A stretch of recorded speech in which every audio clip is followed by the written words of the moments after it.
అమెరికాలో ఘోర విమాన ప్రమాదం జరిగింది. అలాస్కాలో ఓ చార్టెడ్ ఫ్లైట్ కుప్పకూలిన ఘటన తీవ్ర విషాదాన్ని నింపింది. ఈ ప్రమాదంలో ఇద్దరు పైలట్తో పాటుగా మొత్తం 8 మంది ప్రాణాలు కోల్పోయారు. ప్రతికూల వాతావరణ పరిస్థితుల ప్రమాదానికి కారణంగా తెలుస్తుంది. ఈ ఘటనపైన అధికారులు దర్యాప్తు ప్రారంభించారు. ప్రతికూల వాతావరణం కారణంగా విమానం అదుపు తప్పిందా లేక మరేదైనా సాంకేతిక కారణం ఉందా అన్న కోణంలో దర్యాప్తు చేస్తున్నారు.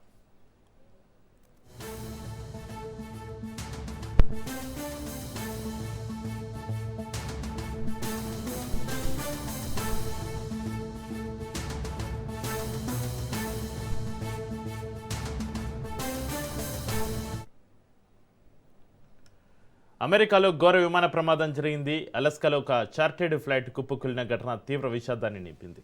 ఈ ప్రమాదంలో ఇద్దరు పైలట్లతో పాటుగా మొత్తం 8 మంది ప్రాణాలు కోల్పోయారు. ప్రతికూల వాతావరణ పరిస్థితులే ప్రమాదానికి కారణంగా తెలుస్తుంది. ఈ ఘటనపైన అధికారులు దర్యాప్తు ప్రారంభించారు. ప్రతికూల వాతావరణం కారణంగా విమానం అదుపు తప్పిందా లేక మరేదైనా సాంకేతిక కారణం ఉందా అన్న కోణంలో దర్యాప్తు చేస్తున్నారు.